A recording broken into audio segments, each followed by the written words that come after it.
And we're back, everybody. It's John DiResta. How are you, John? Thank you.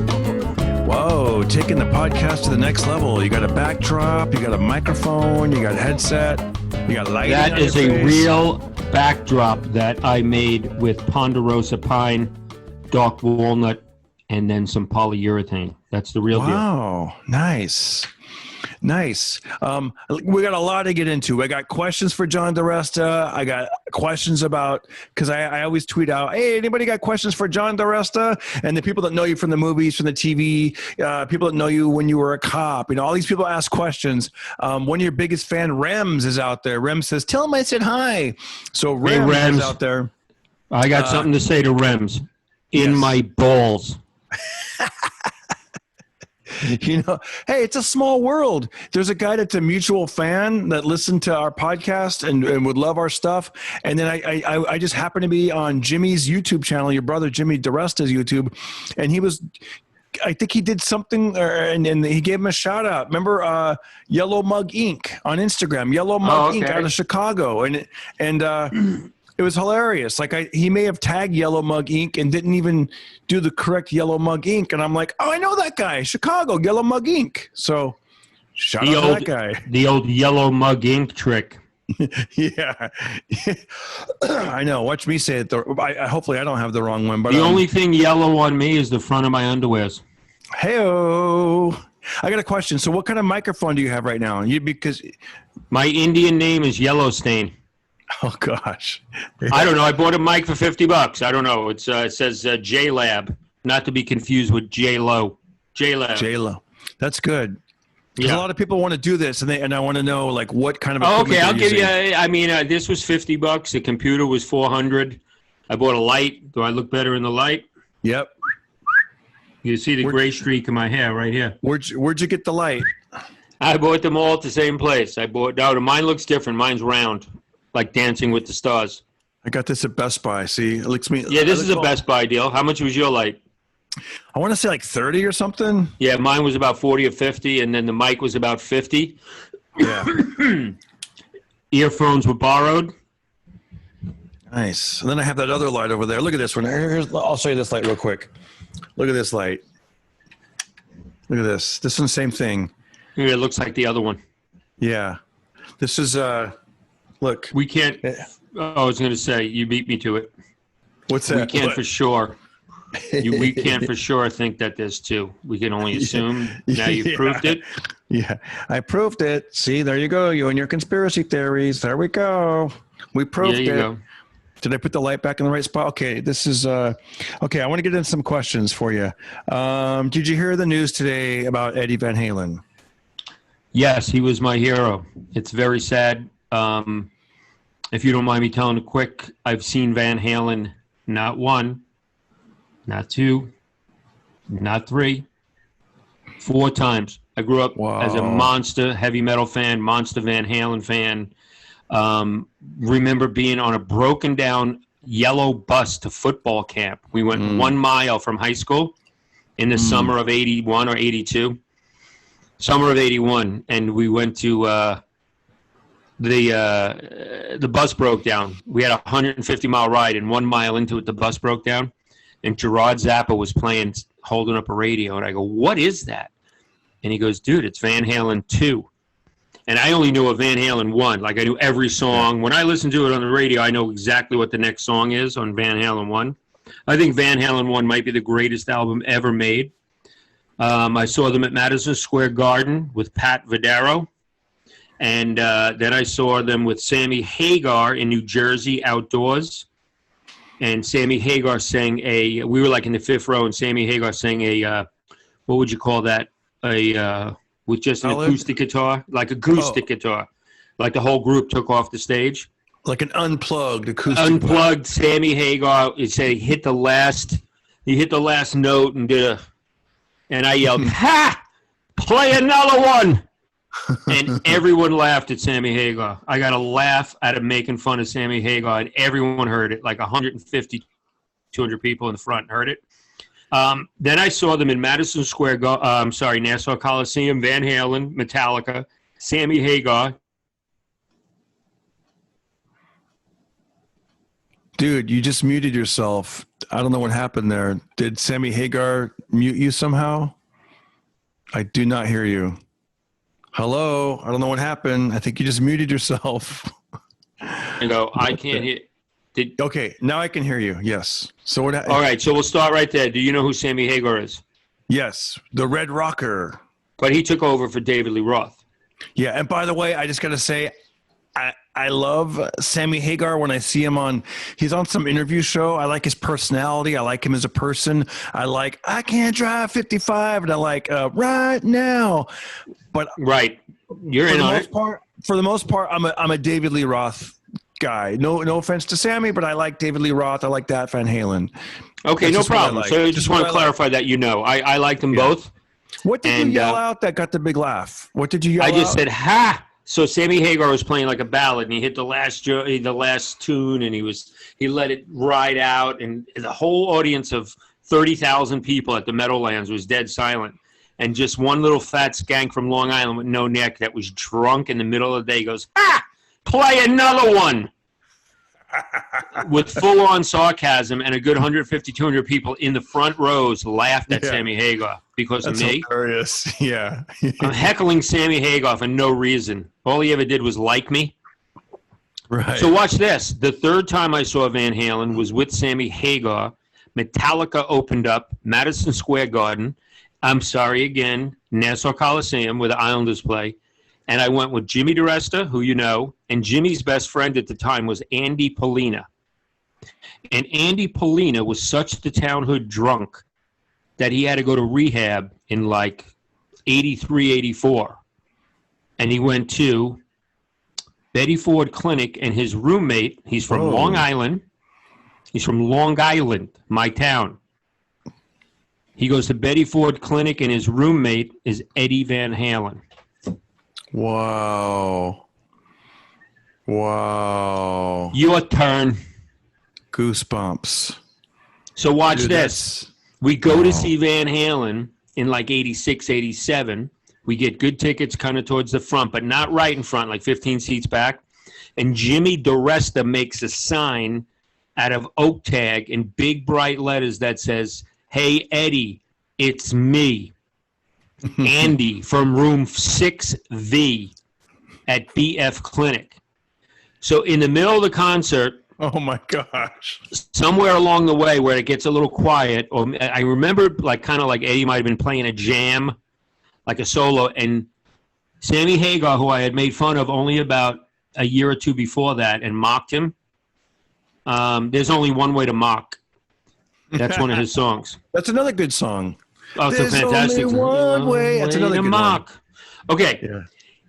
He mouths the words from the stage of 18,000 people at the Coliseum where the Islanders play and goes like this: "Do I know you?"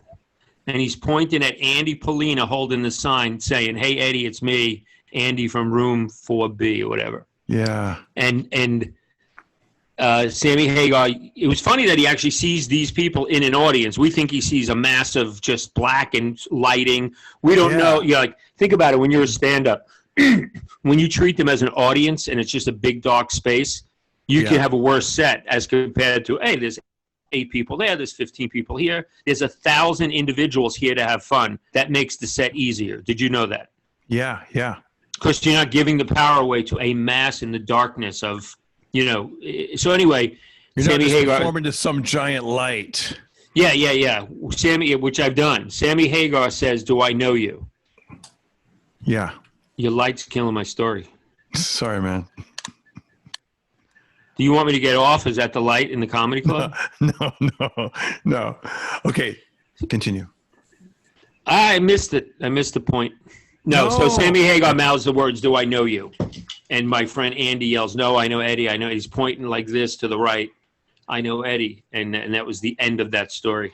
Yeah, no, Eddie never kind of looked and made eye contact with Andy Polina. Dang it. But, so I told you I saw Van Halen 4 times. Watch this. Madison Square Garden with David Lee Roth. Outdoors, Meadowlands, I make fun of Sammy Hagar. That's 2. Indoors, Nassau Coliseum, "Do I Know You?" is 3. Number 4, 1999, 2000. I drop off my son and his 3 friends with their guitars and on Ventura Boulevard. And they're kind of at a bank drive-through. And a car comes, a bank drive-through that should have been, 7, 10 miles an hour. A guy cuts a turn at like 25 miles an hour and whizzes through a bank drive-through on Ventura Boulevard in Coldwater and almost hits my son and his 2 friends. And they have to jump out of the way of a speeding convertible Jaguar race car. And it's Eddie Van Halen with his hair flailing and that crazy smile. And he looked like he was 3 sheets to the wind, like, Yeah. And then on top of it, when he sees these young teenagers with the guitars, he makes sure he doesn't stop. Like you could see it in his eyes. I don't want my balls broke by fans. I got no time for fans. Yeah. You know what I mean? Yeah. And I yelled out, "It's Andy from room 4V." And then he kept going. He kept going. He almost ran over my son. Yeah. See, that's cool. Like a famous guitarist, arguably one of the best in rock and roll. And he would, you know what I mean? He knew when he sees three kids with guitars, like they might want to ask questions or bust balls or who knows where they're going to come. Comedians, we don't really have that. We can't see 3 guys with like rubber chickens or, you know what I mean? There's not really. No, well, I didn't know where you were going with this, but there's, I think, maybe you've never had the fame that I've had, but I have been flagged down or stopped. And you know that if they know you, they might be a weirdo. Like, you know what I mean? Now they have some weird comedy proclivity. Yeah. And you got to be brief, and you got to do what Eddie Van Halen did and said, "It's great to see you." You know what I mean? In my early days, when I would go to Vegas, I would sit at the pool, and all of a sudden 4 hours went by, and I spoke to the same lady. Wow. Because she thinks I'm famous because I did the show the night before. And I didn't have the smarts to go, "Yeah, it's really nice to see you, but I got to run back to the room." You develop that skill. Yeah. You understand what I mean? If you need to. You understand what I mean? Yeah, yeah. It's to quote Jimmy DiResta, he likes wearing a mask in public because no one recognizes him. It's to quote him, "It's less people to stop and bother me," unquote. And that's what most fan interactions could be. Yeah, I look. Yeah, didn't you say something about Jim Carrey said his life changed when he discovered a motorcycle helmet? Yeah. Yeah, see, let me see, there's something I'm looking for over here. I don't know where it's at. Is it right here? No, that's not it. I have a picture that I found the other day. I don't know where it's at, but when you first start getting recognized, it's a big deal. You get excited. You're happy. Of course. In fact, I have a photo. I don't know where it's at, but my point is, dude, get this. One time, this might have been around 2002 or 2003. The UPS guy comes to our door. We answer the door. He recognizes me and loses his mind because he's just going from door to door doing his packages. Yeah, he goes to 1,000. This is the only time in 20 years he's going to deliver to someone who he might have saw. He's like, "I just saw you on TV last night. Oh, man, I just saw you on TV last night." His name is Willie. I have a photo. I have a Polaroid picture because it was such a cool experience for both of us. Like me, I was just on TV the night before. He just saw me on television the night before. So we're talking, and this is hilarious. I had just had back when they would give you a tape at the Ice House. And I go, "Hey, I was just about to watch my tape, from last night."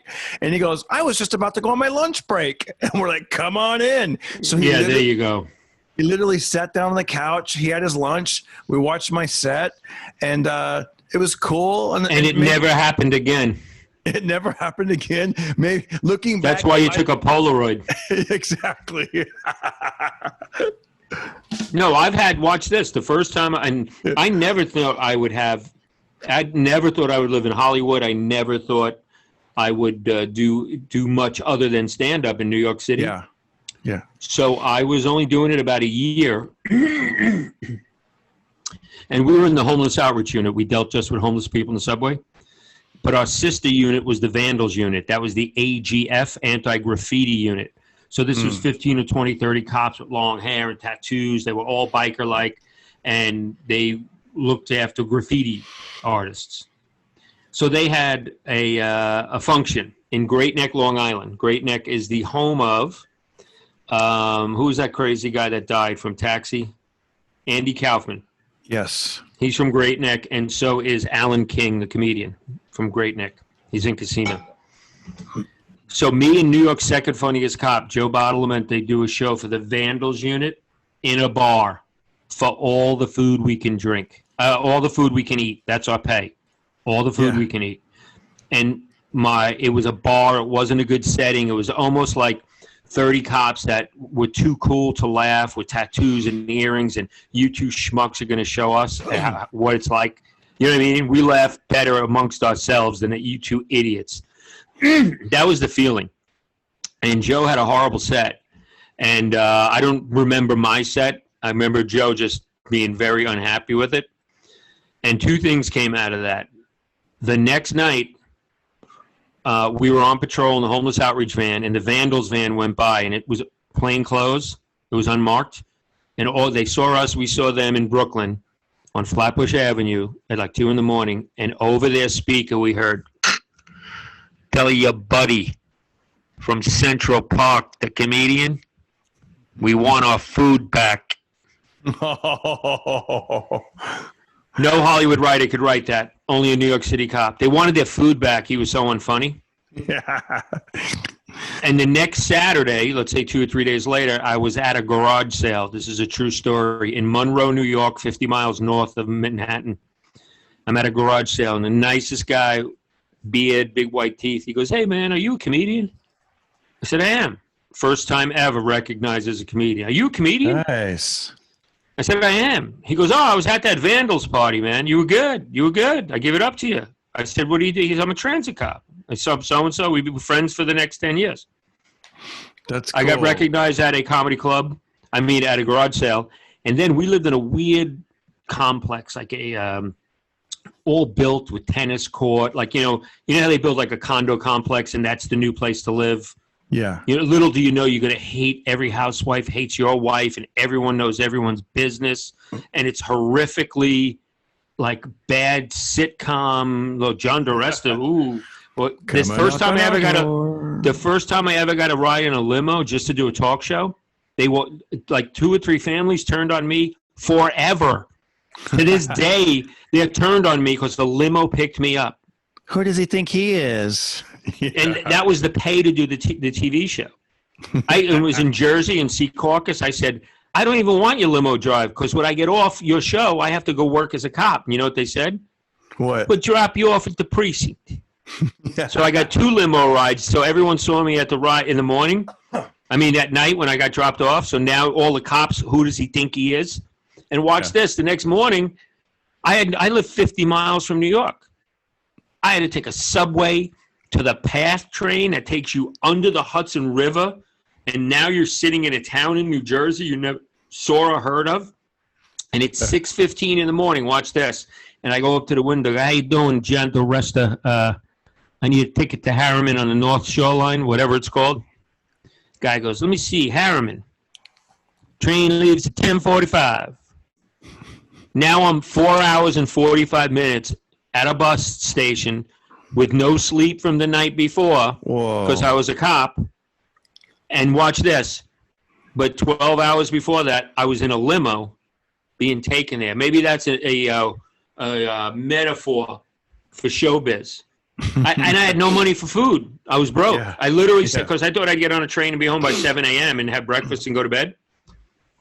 I had to sit for 4 hours to get a train back to where I live. Yeah. What did you do back then? You didn't have a cell phone to play with.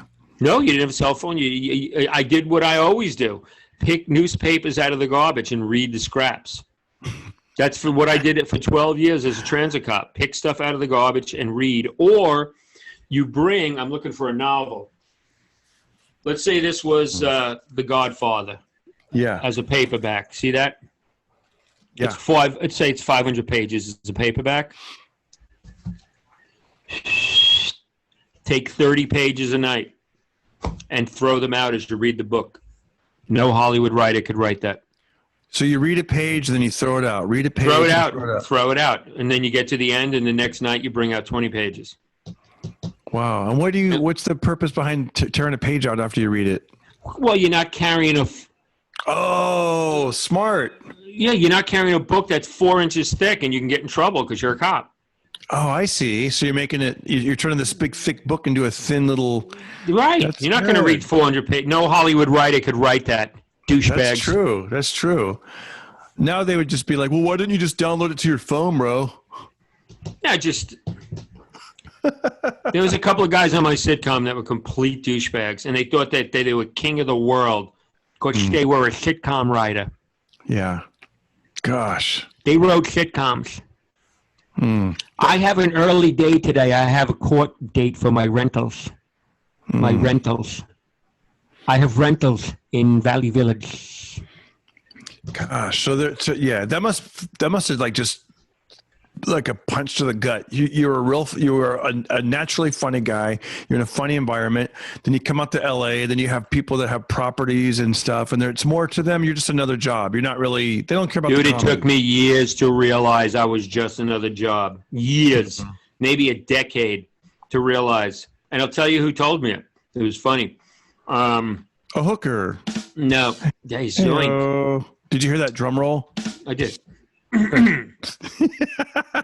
So when I got the sitcom deal, they were flying writers in from, like to literally walk around the subway, Coney Island, get a feel for it. You know what I mean?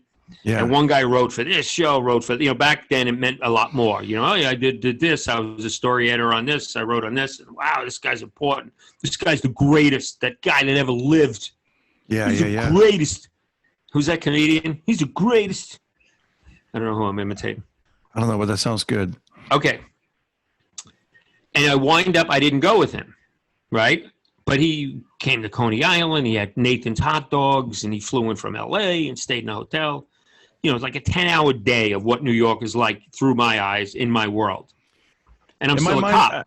I'm already picturing like these writers I picture a lot of people that write for sitcoms being from New York. So they're kind of like, yeah, free trip back home. Now, were they New York writers or no? Not for your show. One of mine was, and he went on to be the greatest writer in the history of the world. He wrote The Sopranos, Boardwalk Empire, Terry Winter. I don't like to drop names. Michael Caine told me it was rude. Shout out to Terry Winter. So I walked this guy around Coney Island. He's watching. He's taking notes. He's super into it. We don't pick him. My sitcom comes and goes. I'm attached to the unfunniest piece of garbage on the face of the earth. I moved my wife and kids for it. I gave up my pension. I spent a lot of money on rental house. Like I ensconced myself in Hollywood overnight for this sitcom. I didn't fly in, rent a room with Joe Rogan, and wait for stuff to happen. I moved my wife and kids here. You know how those guys would fly out and stay afford a room from Boston or whatever in pilot season? Yeah. So I committed to the unfunniest thing and it had my name on it, DiResta, and every single person in the natural born world, except the 500 people in Hollywood, the other 7,755,500 thought it's my show. I'm John DiResta. It says DiResta on it. Why is he writing such a shitty show? Why is he on that show? Then the people you're really friends with, hey, dude, why are you letting them do this to you? You look like a douchebag. Your show has no social value, no redeeming value. Where's your balls? Why don't you do a Roseanne? I said, because Roseanne had the #1 show. When she flipped out and said she wants it her way or the highway, she had the #1 show on the #1 channel with 40 million people a week watching it. I was on UPN with 1.7 million people watching it, and the second I raised a stink, they would just cancel it. They're thinking of canceling anyway. Well, who am I going to boss around? Right? So, I digress. We're walking this guy around. He's going to make me rich and famous. He's going to be my guy. He's going to be my Larry David, my Larry Charles. This is a marriage made in heaven. Cops are looking at me. Oh, who Hollywood? This guy, you know who this guy is? He wrote on the Jim Belushi show. That's who he wrote for. Oh. So I don't pick the guy. I get railroaded. It's a whole nother story. You got to pick this guy, pick this guy. He loves you, he loves you, he loves you. And I find out a year later, yeah, they rammed him down your throat because your agent got a bonus. Oh. They rammed him down your throat. Wow. Okay? So now it's 5 or 7 years later. I'm flat broke. We stayed in L.A. We spent all the money. The phone wasn't ringing. It was after 9/11, a couple of years after.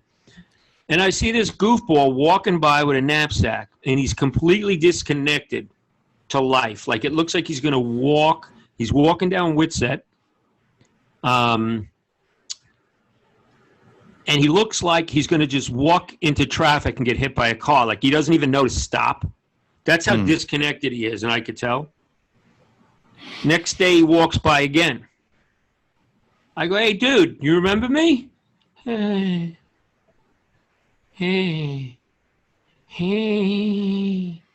I go, I'm John DiResta. You were going to write on my show. I walked you around Coney Island for 12 hours. It was going to be me and you. Oh, John, the cop. Cop. I go, what are you doing now? I write on the Jim Belushi show. I go, how's it going? He goes, it sucks. If I get fired, I'll just move to the next one.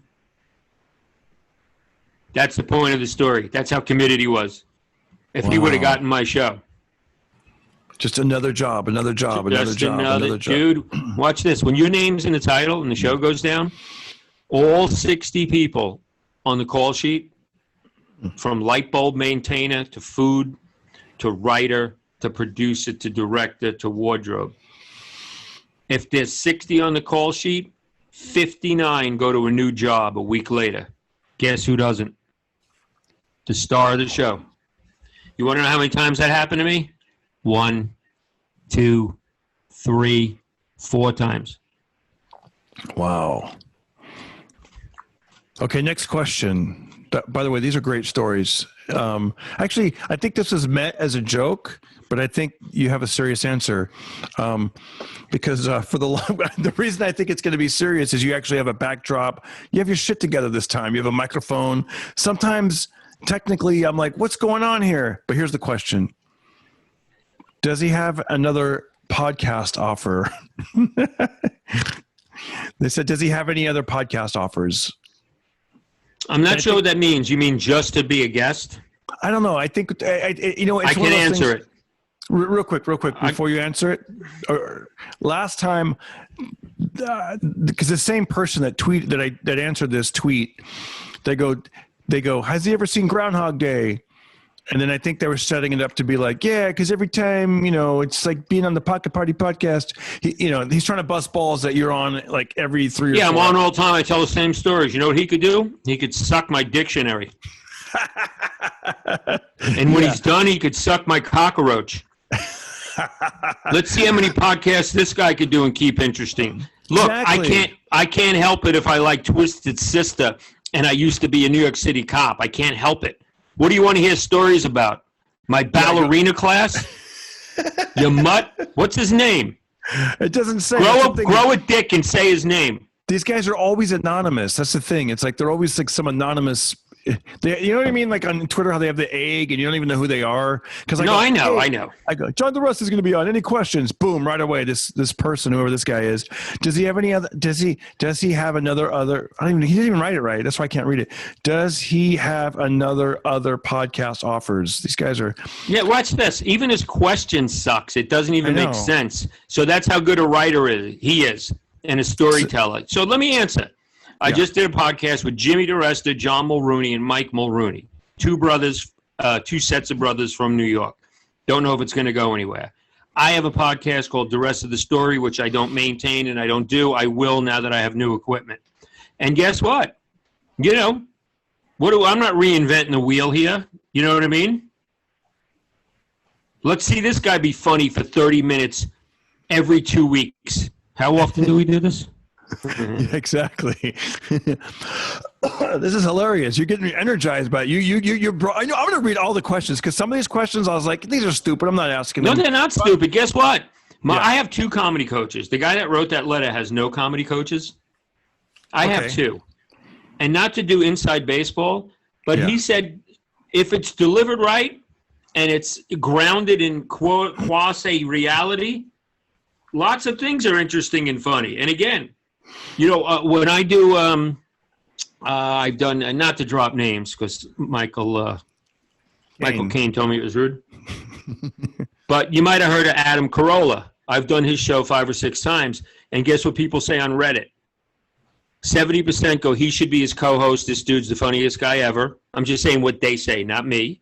This guy's got it. He's with him. He's, it ain't his first rodeo. And the other 40% go, if we wanted to hear a Dice Clay imitation, we just listen to the real Dice Clay.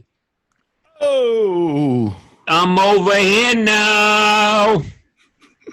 Yeah. My point being, you can't please everyone, so they could all suck my dictionary. Every last one of them. And I don't even know what this means. Somebody tweets in, who is his favorite Charlie's Angel? And I don't know what that means. Cheryl Ladd. I go back. You weren't into Farrah Fawcett? Oh, yeah, obviously. But, Farrah Fawcett. And then I made all kinds of furniture and railroad doors for Lucy Lou's home in Studio City. Oh, thank you. Now, this is one of those questions I was going to skip, but you can do what you want. I'm not gay. It was, how old was he when he lost his virginity? How old was his sister? And I said, I'm not going to ask him those questions. I can move on. No. How old when I lost my virginity? That guy should ask his mother. Yeah. She'll remember. Do you even have a sister? I don't even know. I was like, I can ask him that. I have a sister that's married and owns a jewelry store in Long Island. And her husband owns the pub across the street. And then this person might, this one might have comic timing because here's what they did. They wrote in any questions for John DiResta? And the person wrote, how many inches? And I thought they were trying to go with your joke where you go, I go, hey, I got a question for you. And then sometimes you jump in 2 inches soft. Right. But they wrote, I got any questions for John DiResta? They wrote, how many inches? And then they waited about 2 minutes. And they wrote, his television, you are sick. Yeah, that reminds me of how's your whole family. But I think the reason they said that is because on this podcast, about 2 or 3 in a row, we talked about the size of your television and how it was a small TV, and then you got a new one, and the person. Yeah, I got a new one. It's 50 inches. No way. Yeah. Wow. This ain't day camp, right? Right.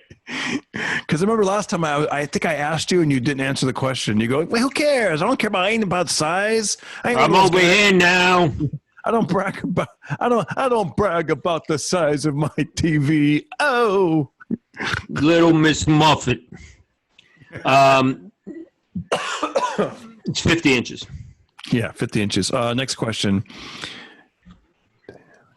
This is kind of sad. I don't even know if I want to ask this one. Go ahead, ask away. Does he know of anyone that passed away because of COVID? But why do we want to ask that? That's sad. I'll answer. It's funny, yes. No, I don't think so. I know people that got it and were cured. Did you ask him what it felt like? One guy, I didn't speak to him personally, but James Canonzaro, if you remember him, he was married to Lisa Lampanelli. Jimmy Big Balls. Yeah. Jimmy Big Balls went to my high school and were friendly, and he got COVID real bad. And I'm pretty sure he might have got some kind of drug that was illegal, or not illegal, but was like a what do you call it, experimental. And he went from his deathbed to he's up and around now for months. Was he obese? Was he one of those big guys? He's a big guy. I don't think he's obese, but he's as big as can be. He's like, imagine a guy that's like 6'3", 350 pounds, and not fat. Wow. He's just a big dude. It's because, that's the thing. I don't know personally, but I there's a mutual friend, and they said that it was a comic that I know that supposedly he got COVID, but he said it was just like having the sniffles for a few days. But I don't know. Right. No, I never got it. I don't want to get it. I wear the mask. Yeah, me too. I'm like, I don't want to, I got to be honest though. When I saw that, I was, when Trump, got on the helicopter to go to the hospital, I was like, wow. Well, number one, I thought that's another reason I don't want to be president. I don't want to get on a helicopter, and I Googled how far is the White House to Walter Reed Hospital. I believe with traffic, it's like 25 minutes. I'm like, for me personally, I would just drive. I'm with you. I'm anti-helicopter. My daughter bought her boyfriend a trip over LA, an hour trip. Yeah. And I want him to have no part of it. Right. Yeah. Like when you're in Vegas, like if you and I do Vegas together and I'm like, hey, John, I got us a helicopter ride over the dam. You're going to be no, thank you. See ya. Watch this. I've told you before because I tell the same old stories according to that a-hole that typed in. I used to ski. I used to surf. I used to surf ski. I used to power glide. I used to do a lot of stuff. I would every ride at the roller coaster, upside down, inside out. I was an adventure seeker. Now the most dangerous thing I do is walk to the bathroom and back in the dark. It's 4 steps. That's hilarious. That's true, I'm 57 years old. You know how you know when you're getting old? When you walk inside the AM/PM, you say 20 on number 7. You give it a 20, you get your car and drive away without putting the gas in. And you realize it 4 minutes in and you scream to yourself, some Armenian is taking my gas right now. Oh, wait a minute. You're Armenian. Yeah. This is a true story. I put my mask. This is talk about getting old. I put my mask on the other day. Just grabbed it. I have a few of them, and I put it on, dude. It stunk of dried human urine. That's when you know when you're getting old, when your mask stinks of urine, like homeless, rancid urine. And watch this. The first thing your mind says is, oh, my God, I hope it's mine.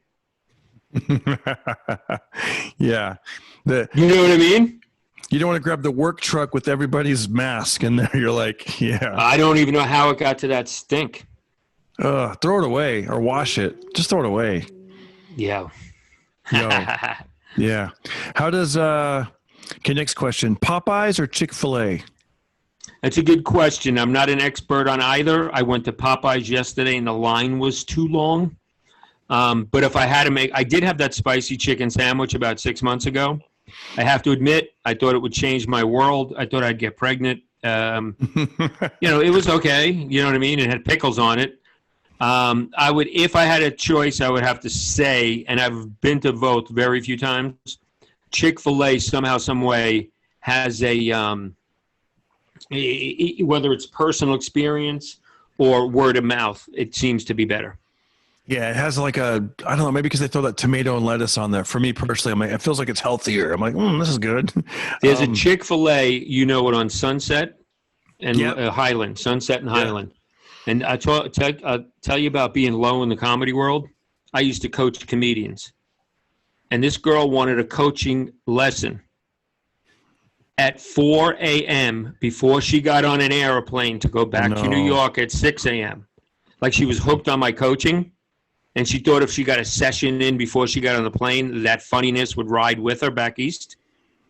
And if you remember at that Chick-fil-A, there was like some kind of 24 hours calls junior, or it was there forever. It was always filled with bums and bumettes.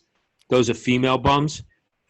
And I coached this chick at 4 a.m, stand up for $40 for an hour. And I earned every cent. Your turn. I'm gonna edit the podcast and say $100. Okay. It was 40. Okay, couple more questions. Do you have a favorite TV show of all time? I would have to be Sopranos, and and then somewhere in the top 5 would be Curb Your Enthusiasm. Would be I like UFC. It's not a TV show. I like Sons of Anarchy, and I like That's My Mama. Do you remember That's My Mama? No, I never Oh, heard you got to of it. look it up, dude. It was a rip-off of Good Times. Oh, wow. Yeah. That sounds hilarious. It was like all the same characters. That's my And they had mama. they had a hooker in it. I mean, That's a funny. prostitute, and his name was Sweet Daddy. Oh, hilarious. You Oh, got to really? watch it. I gotta watch that. Yeah. You said you knew a writer that wrote for The Sopranos. Are you in contact with him at all, or could you get in contact with him? Well, or? I'll tell you the story. We lost the last time I saw him. I thought I was on the set of 15 Minutes, a movie with Robert De Niro. I don't like to drop names. Al Pacino told me it was rude. I was on the set of 15 Minutes, and Terry was in town, Terry Winter. So it's only a year after the sitcom. Maybe not even, maybe months after the sitcom went down. And we had lunch at a Chinese restaurant. And he was just getting on The Sopranos, and I'm doing a movie with Bob De Niro. You know, we're big time. Then 21 years has gone by. And he's on a pod. There's a lot of Sopranos podcasts, and he did one. And the host is, I don't want to say any names because the guy did me a huge favor. One of the main guys in The Sopranos, I found him on Instagram, and I said, hey, it's DiResta. You know me because he used to book comedians too, this guy, even though he's an actor. And he said, yeah, what's up? I know you. I said, hey, I know this is a huge favor. Can you give Terry Winter my phone number? And I thought I'd never hear from him, / how dare you? You know what I mean? Don't get me involved. And an hour later, he said, I just sent it to Terry. Best of luck. And the next day, this is about 5 months ago, the next day. Now, let me clarify. Yeah. 3 times a year for the last 21 years, my dad will start a conversation on the phone back from Long Island. Have you heard from Terry Winter? 3 times a year for 21 years. So that's about 80 or 100 times. So about 5 months ago, the guy says, I'll send him the number. Best of luck. The next day, the phone rang. It was 310. Hey, John, this is Terry. How you been, dude? What's up? What have you been doing? Did you stay in New York? Did you stay? Did you stay in L.A.? In L.A.? I said, yeah, dude. And I said, you remember the last time we saw each other was a Chinese restaurant? And he said, you are wrong. About a year later, you did a movie with Ed Burns. And his script supervisor is the same script supervisor on The Sopranos. So I got invited to the set to come down and say hello to everybody. And I said hello to you. And I said, I don't remember that. And he goes, the name of the movie was Easter Sunday, Christmas Eve. I go, Ash Wednesday. That's it, Ash Wednesday. I knew it was a holiday. So we regrouped about 4 or 5 months ago. I said, I make furniture. I'll send you some photos of the furniture, which I did. All quiet on the Western Front. Dude, listen, man. He's probably a big fan of the Pocket Party podcast. So He's number 67. I'm going to edit that laugh out. And hey, that's cool, though. So if your dad asks you again, now you have an answer. Oh, how about this? No. That's the point of the story. I forgot it. I got so excited. I told my dad that Terry finally called, and my dad flipped out. He was so happy. Oh, my God. He's looking out for you. He's got something in the works. Oh. He was so happy. I mean, he was almost crying. He just felt this almost like a lightning bolt of good luck in showbiz. That's cool. Yeah. I get it now. Don't you get it now as a father? I get it, man. But watch this. Hold on. 5 months has gone by. My dad called yesterday. Guess what he said?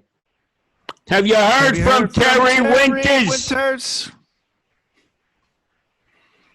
Wow. Terry, are you out there?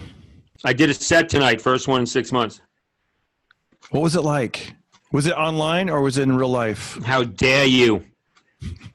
It was online. No, it was real life. Are you serious? I'm going every night, dude. I'm repackaging my whole self. Where are you performing? Like, is it The Fourth Wall. Okay, so it's not a comedy club. What is that place? What would you call that It's place? weird. It's like your audience is all other performers. However, then they're respectful. They're not on their phones. And there's a rule. Everyone has to stay. So you're not performing to one person. I was there once in my whole life tonight, and it was a good vibe of young comedians. You know what I mean? That may not be the funniest guys ever, but it's funny to see what stands out. And it's funny to see what stands out. I only did like a 7-minute set. But for me, what stood out was the fact that I'm an ex-cop. Just because it's in the, I just felt like, whoa, lightning, like, whoa. You know, I'm married, but I'm at North Hollywood. And I said, hey, I got something to tell you guys. I have a confession to make. I'm an ex-cop. And it got huge. And I said, I know it's a weird time to say that. And I said, before you think bad of me, I had 9 arrests in 12 years. And that line, I've gotten a standing ovation at the Cupcake Theater on Magnolia in North Hollywood. Yep. A show about 100 people, 200 people, nice stage, real theater. And when I said I had 9 arrests in 12 years, I got a humongous laugh, and all 200 people stood up and gave me an applause break. So I think there's something in that 9 arrests in 12 years. My gun was so rusted shut, I would have to throw it at a perpetrator. You know what I mean? I think all people, it seems like a lot of different audiences laugh at that. Huh? Like cops, when we performed at Christmas parties for cops, they probably laugh at it because they're like, yeah, what a loser. No. Let me cut you off. Yeah. Please. When I do a cop function and I say I had 9 arrests in 12 years, they instantly know I was a real cop. They instantly know that they hide out, they back down alleyways, they don't get involved on certain days, or one out of the 50 is known to not get involved. You're not a bad cop. You just somehow, some way, crimes don't happen near you. You're that good of a cop. That's funny. When they used to say to me, you have no summonses, no arrest, I said, that's what you want. I'm omnipresent, bitch. I told Jay Leno that. Maybe you heard of him. Yeah. I said, I'm omnipresent. Jay goes, what's that, like a big theater in Vegas? I said, omnipresence, bro. Just the fact that I'm there in my uniform, nothing bad happens. Who's the asshole now? So, and now, dude, I did a cop function in New York. All the top judges, lawyers, police captains, fire chiefs, Irish. You talk about a tight-knit group. 200-300 of the top guys that were under Giuliani, guys that chief of police, and they're all Irish. And I get called to do their show from L.A. We'll give you 1,500 JetBlue to and from. You sleep at your mother's. When you get here, we give you 1,500 when you come off the show. We're going to write a check. Who do we write it to? I said, I got to do it. Oh, by the way, it's during the day. It's at Anton's in Queens Village. I go there. The first thing I don't like is I'm going to be at a podium. There's no stage. I'm at a podium with people to my left, people to my right. And I said to somebody, watch this. I said to the guy running the whole thing, I said, hey, guy, can you get rid of that podium? Yeah, you're only going to have like 3 feet to stand in, though. I said, I'd rather have 3 feet on a 6-inch riser than being locked behind there. I want it detached. And, yeah, I'll give you that. So before he introduces you, we moved the little thing. Let me tell you what a rough show this was. The year before, a seasoned veteran comedian that you would know, that I'll mention off the air, that you know, was 3 or 4 jokes in. When they didn't heckle him, somebody got up. Story killer. What do you have, AIDS? Sorry, man. Why don't you just vomit and get it over with? Hold on. Little mute button there. Cool. Sorry, I had to cough. The comedian the year before, 4 jokes into it, somebody got up and unplugged his mic from the speaker. And they all went back to talking and eating and drinking. How's that? Who's the asshole now? So I'm the guy they invited the next year.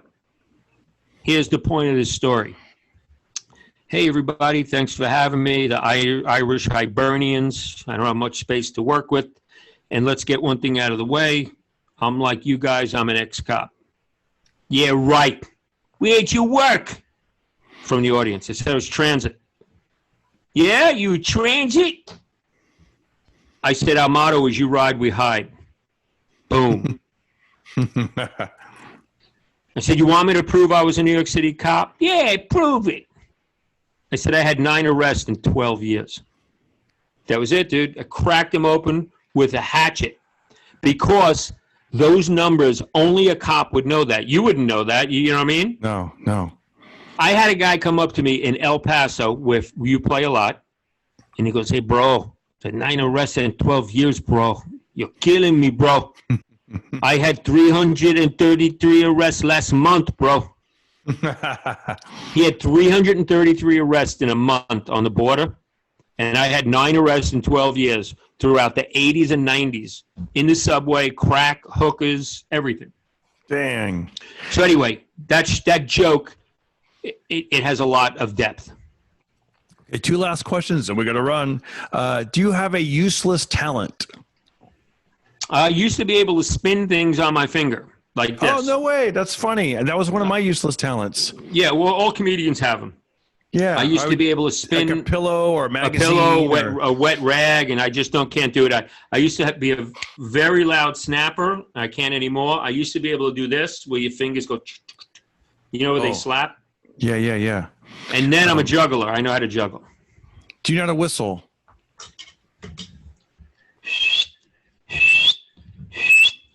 Yeah, not bad. Can you sing? I can whistle. I never have sang, but I know I could if I had to. And I can whistle this way. This is Name That Tune.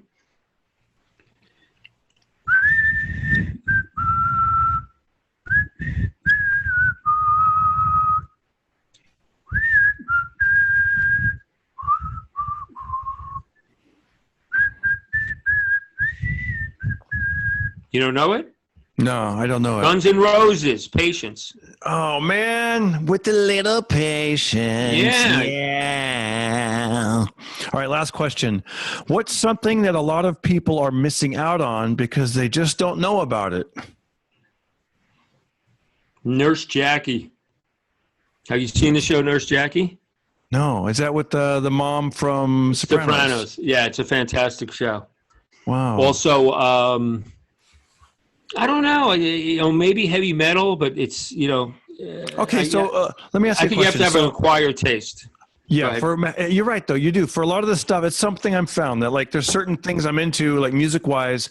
I'm like, not everybody's going to be into it, but I'm really finding joy in it. Like, as something as boring as, like, an old country artist, I'm like, you know what? This guy's a storyteller, and it takes my mind to a certain place. When it comes to heavy metal, so tomorrow – in honor of Eddie Van Halen, I'm going to listen on, I think I'm going to either look it up on YouTube or Spotify or something. You said to look up the Van Halen 1. Is that the album we should look at? Oh, dude, it's the greatest album ever made. I'm surprised. You don't know it? I probably know it, but I can't name it track for track. So Van Halen 1 track listing. I'm going to look it up right now just so we know. Because I'm Volume 1 song. Oh, yeah. Eruption. Ain't Talking About Love. Running with the Devil. Oh, yeah. No. Ice Cream Man. Oops, I got that's the best of Volume 1. No, it's called Van Halen 1 track listing. Okay, here we go. If you guys are going to get Van Halen 1 track listing, here we go. By the way, the whole album is only 35 minutes and 34 seconds. Wow. Yeah. That kind of shows you, like, if you put out another comedy album, it doesn't have to be, as long as it's good, boom, they're into it. Okay, let's see, track listing, and then we'll wrap up. Oh, yeah, dude. Song number 1, Running with the Devil. Right. Running with the Devil. Next song, Eruption. Love it. And then it goes from there into da-na-na-na-na. Ooh, yeah. Da-na-na. You really got me. And then the next one, ain't talking about love. My love is rotten to the core. Yeah, song track number 5. I'm the one. I don't know if I know I'm the one. I'm the one you love. I'm the one. Yeah, Come on, baby, show your love. Yeah. This is side 2. Jamie's Crying. Yeah, which has been sampled by a bunch of heavy rap songs. I know Jamie's Crying. Atomic Punk. Yeah, nobody rules the streets at night like me. Oh, yeah, the Atomic Punk. Feel Your Love Tonight. I can't wait to feel your love tonight. Number 9. We're getting funny in the back of my car. Oh, yeah. You are a little dreamer. Number 10, Ice Cream Man. I'm your ice cream man. Stop me when I'm passing by. Yeah. All my flavors are guaranteed to sassify. Ooh, he knows it. The only one I don't know, I think, is his last song, On Fire. I'm on fire. I'm on fire. See, I get it because as you're singing it, I can picture them singing it. Right. That's probably the least popular song from that album. Yeah. Yeah. I heard a 10-year-old say, I heard him say this. If a song, this is how music is different from every generation. A 10-year-old, he goes, if a song isn't auto-tuned, he thinks it sucks. Watch this. I don't know what auto-tune means. It's to put it in layman's terms. Do you remember? To put it into John DiResta terms, do you know the God? What's that song? That wah wah wah wah wah wah wah. No. God, you know it from 1979. Frampton Comes Alive. Oh yeah. I want you. See how that was kind of an auto tune? Show me the way every day. Or Cher. Dude, I was in 6th grade. That was I believe. You know. Hold Cher. on. Yeah. I had Peter Frampton 8-track, and it played continuously. If for people at home that don't know, 8 tracks never ended. And I knew exactly, this thing was such a bootleg. A song, remember it clicked 4 times? Do you know anything about 8-track? It would advance 4 times. It would just click.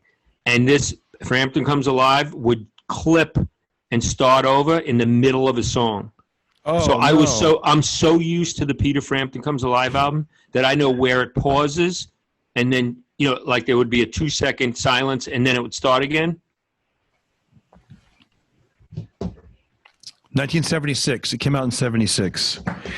I said 79, 76. But you don't know. I was in 6th grade. You don't know what autotune is? Autotune is like these rappers. They're like, moo, me, moo, moo, moo. Hey, girl, moo, moo, moo, moo. Autotune, moo. No, I don't know. I don't even want to know what it is. Yeah, you don't want to know what it is. Anyways, it's because we tried showing him like the old rap, like, hey, come on, bust a move, or, Run DMC. He thought it was whack, like compared to auto-tuned, Speaking of Run DMC, I think someone was just arrested for the death of one of the DMCs. Oh, I know. Jam Master 20 years later, something. Thank God they got him. Oh, by the way, we got to wrap it up with this. Remember on the podcast the last time you were on, those 2 cops were ambushed down in Compton, and I said, how are they going to get him? And then you are, well, there's an inside, Yeah, when you give money.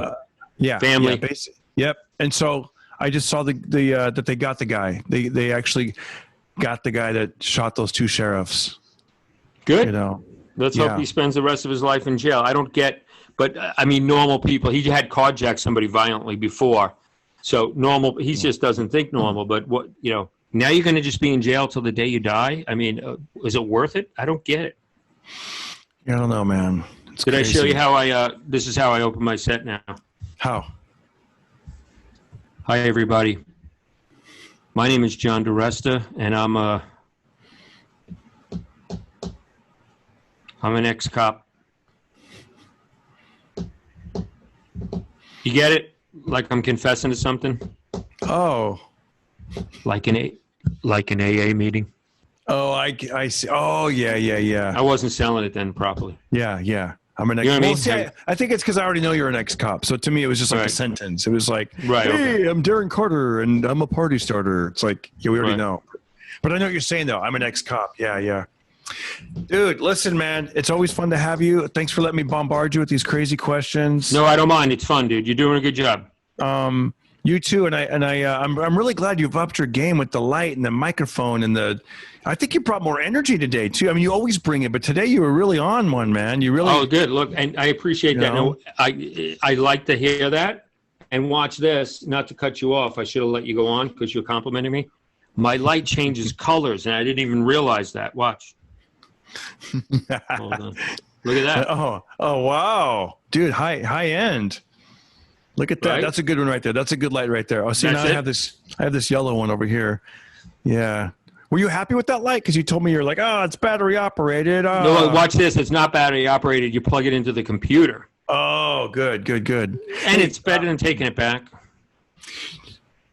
I could Google this, but I want to ask. If you ever get paint on your hands, is there a way to get the paint off besides washing your hands? Do you have a secret from the shop? I do not. It's funny you say that because I had to paint something today that was really black and ugly. And a few times I forgot to put gloves on. And I bought Ajax. Usually I usually get Comet. And I bought Ajax. And I got to tell you, it worked way better. But I don't have any like secret, like, thinner or I don't know. You know what I mean? And they said take baby oil, put on a cotton ball and rub it. But I don't know. No, because guess what? After you're done, this is the stupidest thing I'll ever say, but after you're done washing your hands, you want to hold the tool safely. You want to work your cell phone without getting grease on the. In other words, you want your hands to be. I would never think of putting baby oil on anything other than my. I'm over here now. Oh, last question. This is only because you're a man's man who works with his hands. If you bought a can of paint and you're spray painting and it says highly flammable, can you put the cap back on the paint and then keep it in the trunk of your car? Or is it dangerous? I wouldn't because a woman just got a hand sanitizer blew up and she burned like all her face and her body. So anything like that, I try and keep out of the sun. You like out of a trunk, anything like that, because things do go on fire. We ruined the shop with a fire. Oh, wow. With oily rags. Oh. Imagine just rags that you had stain on them, not paint, stain. And you leave them in California and it goes up to 105, 107. Damn. It combusts on its own. Wow. Okay, smart move. Yeah. So spray paint needs to be in an opened, aired out spot. That's a words of wisdom. Which could be in my rectum. I'm over here now. We're done with this interview. All right. Fine. Dude, you're the best, man. Thanks for coming on, and we'll catch you next time. Thank you. Suck it easy. We're done with this interview. Everybody listen to Darren Carter. We all know he's the party starter. So if you want to listen to a podcast for free, then listen to The Pocket Party.